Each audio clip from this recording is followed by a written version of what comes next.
2 menit untuk melakukan tempel. Oke, tidak dari sini. Buka tutup, menepuk tangan. Sekarang, saya mau tanya, mereview pelajaran yang sebelum tes kemarin. Masih ada yang ingat? Sama. Tapi ada drama itu apa? Sekilas saja, siapa yang bisa menjelaskan drama itu apa? Percakapan. Percakapan, apa? Percakapan. Selain percakapan, isi drama apa saja? Dialog. Dialog di mana? Di suatu Oke, masuk materi selanjutnya. Materi yang akan kita bawakan pada pemilihan adalah bab 3. Dibuka punya bab 3. Karya tulis ilmiah. Ada yang tahu karya tulis ilmiah apa? Ada yang bisa menjelaskan karya tulis ilmiah itu apa sih? Rizka Zulayabu. Benar sekali. Karya tulis yang berdasarkan pengamatan dan penelitian.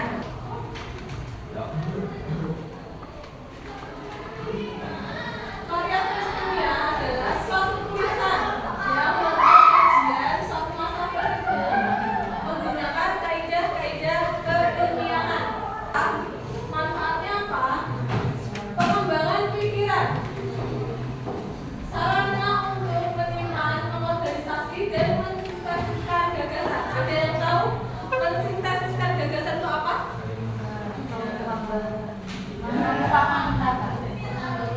Bisa. Mensintesiskan gagasan itu adalah menggabungkan. Kalau dalam karya tulis kan harus ada referensinya kan. Menggabungkan dari informasi-informasi menjadi gagasan baru dari bagus. Mengemukakan pendapat. Jadi membuat pendapat baru gitu ya. Tuh. Ketiga, sarana untuk membantu menemukan kesenjangan dalam logika atau pemahaman. Keempat, sarana untuk membantu mengungkapkan sikap terhadap suatu masalah. Sarana dan sarana berkomunikasi. Selanjutnya, tujuannya apa? Karya ilmiah tujuannya bisa menjadi wahana untuk melatih ide, wahana informasi pengetahuan antara sekolah dan masyarakat. Nggak harus sekolah sama masyarakat, siswa ke siswa gitu ya.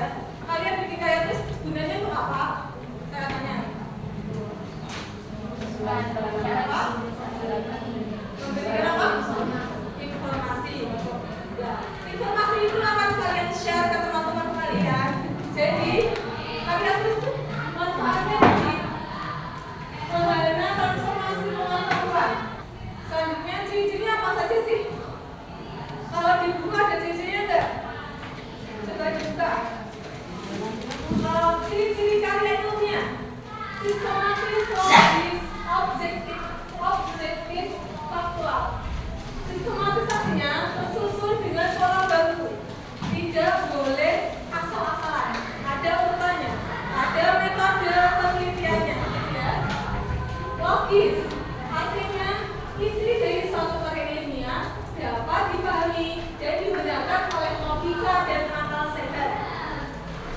Objektif berdasarkan teori, bukan landasan pandangan pribadi penulisnya. Jadi harus jelas. Faktual artinya karya ilmiah ditulis berdasarkan fakta, bukan imajinasi seorang penulis.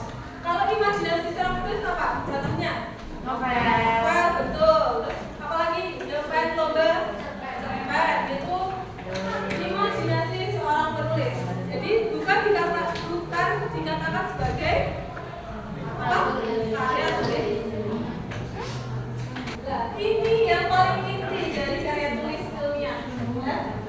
Struktur karya ilmiah ini adalah yang paling penting dari penyusunan karya ilmiah. Kalau di buku adanya sistematika penulisan karya ilmiah. Yang harus ada dalam karya ilmiah adalah judul, jelas judul, pendahuluan. Pendahuluan apa? Pendahuluan adalah apa yang akan kalian jelaskan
betul.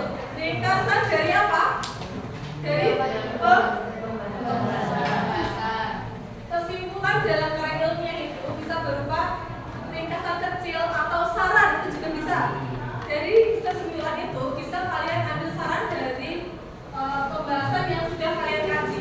Misal, sepertinya bisa ditambahkan dari referensi lain.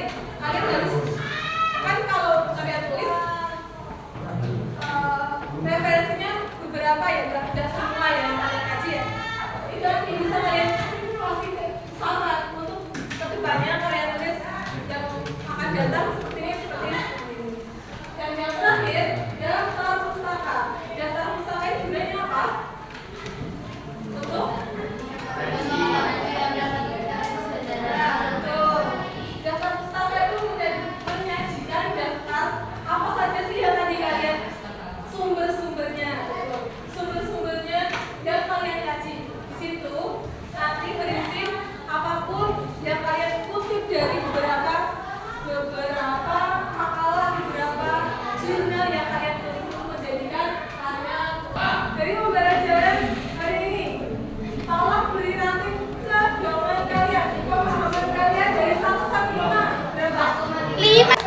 Semoga kalian kedepannya bisa lebih mudah untuk membuat karya tulis. Sekian dari saya. Semoga hari kalian menyenangkan. Wassalamualaikum warahmatullahi wabarakatuh.